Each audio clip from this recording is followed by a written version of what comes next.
今日食乜餸？阿傾同你諗掂佢。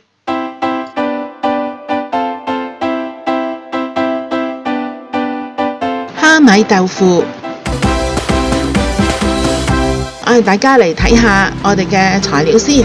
我哋嘅材料呢，就係有軟豆腐1磚，咁呢就係有粉絲、蝦米、葱頭同埋葱嘅。咁我哋仲有1匙羹嘅薑汁。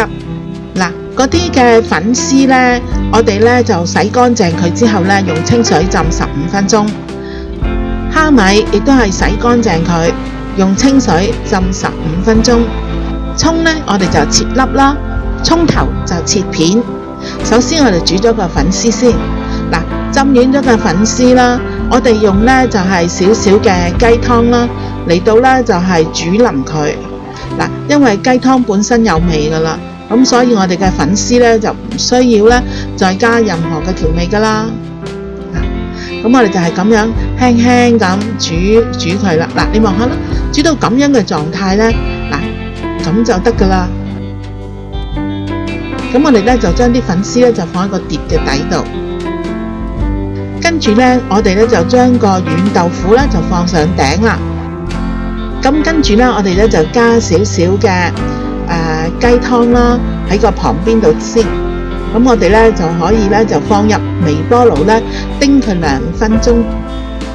嗱，呢個時候呢我哋可以呢準備一個調味料啦，就係有1湯匙嘅蠔油、1湯匙嘅老抽、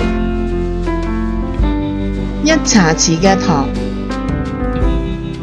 咁我哋攪勻佢，然後呢就放2到3湯匙嘅清水。而家我哋可以開始嚟爆啲料頭啦，放少少嘅油，將啲葱頭呢就放上去呢，爆香佢。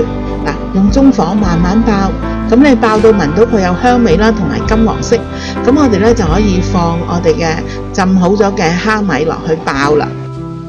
嗱，我哋都係用中火慢慢爆啦，咁呢就係你見到佢呢爆到呢金黃色，咁呢好香，咁就得噶啦。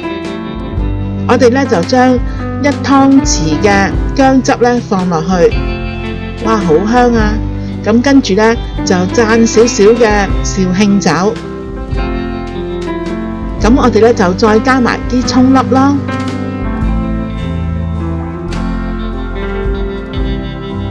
嗱，如果你食辣嘅，仲可以加一啲嘅辣椒落去添。咁爆一爆佢，哇！啲料頭呢真係好香噶。咁而家我哋可以將啲料頭呢就係放上去叮熱咗嘅豆腐度啦。跟住呢，我哋嚟煮個汁。嗱，啲豆腐樣樣都係熱嘅，我哋加啲冷嘅豉油落去就冇咁好味啦。咁我哋將呢啲嘅醬汁呢，咁樣用個鑊輕輕咁煮熱佢。嗱，咁你可以試味啦。